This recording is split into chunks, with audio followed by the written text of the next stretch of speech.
And if I'm hearing you correctly, it's got to start at the top, right? And it's got to have that full buy-in from, and not just buy-in, but also living that change, that mindset change, that vulnerability, that building of Yeah. trust, for it to catch on below. Yeah.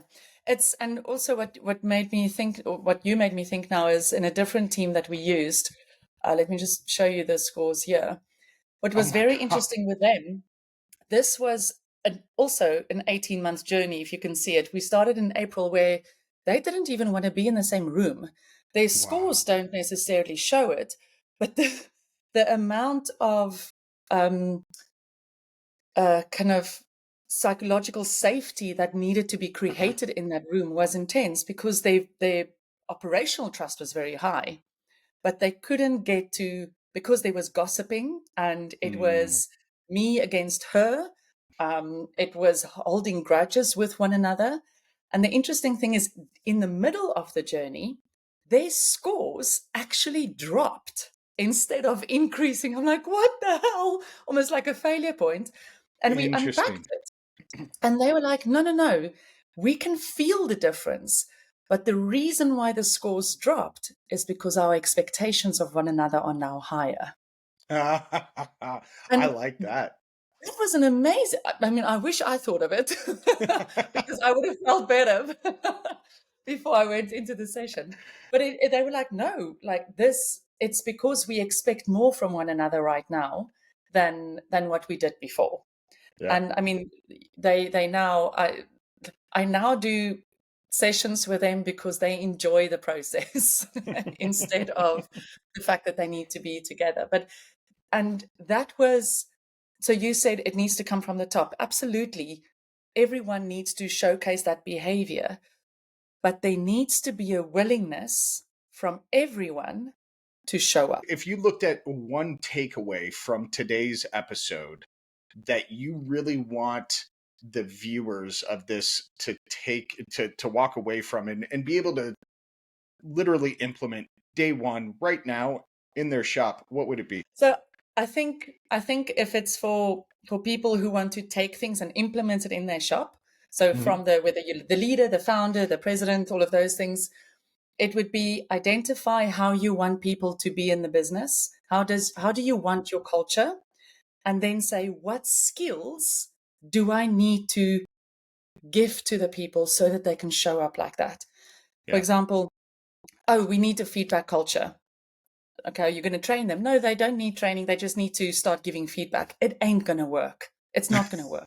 So, so it's about what is it that you want, and then Yeah. think about the skills that people need because they don't naturally have those skills to show up in the way that you want them to show up.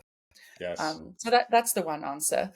And I think the other thing is, if you are listening and you are a team member, and whether you're a leader or any of that, but you are still a team member and you walk into a business every day, is don't outsource. Don't Mm, outsource your motivation and don't outsource your engagement. It's rather about show up in the organization so you can make it easy for the people that's leading you, also to coach you and to provide engagement. But I I think love what it. we see a lot is people sitting there waiting to be motivated, waiting to be coached, waiting to be told how to do something, instead of going, hold on, I'm responsible. It's Yes. not about who's going to do it for me. It's about how am I going to do it. So those are my two kind of strong messages that I would like to land. I think that you really hit the nail on the head, right? I love that idea that we're all adults. We're all accountable for our own actions.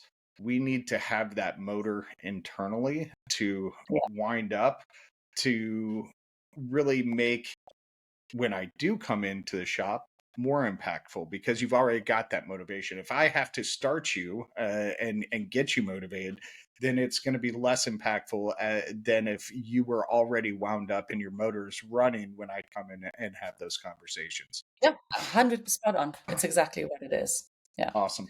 it's. It's a be an amazing leader, but be an amazing follower as well.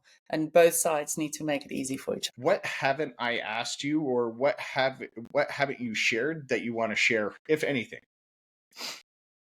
Sure. I think it really is about, don't necessarily be scared to start a journey, whether you are going to implement it yourself. It just start.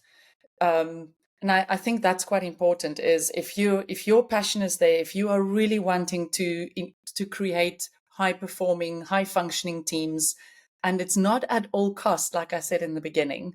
Hmm. It really it depends on your passion and your drive in order to do that. So Yes. it's, yes, you can always get outside help, and of course we want to help you, but it really needs to start with you as the person leading the team, or the follower within the business, to start that process and guide it. Yeah. It's so crucial, and there's too little of that happens in teams. Yeah. That people, and maybe this is also it, is those type of conversations that you are having, and those feedback and tough conversations that you are having because something is not working. It's adding intelligence to the team, to the business. It's not Mm, if you don't have those things, you're actually removing information from the team and the business. So yes. you're doing it more damage than what you are when you're actually leaning into this.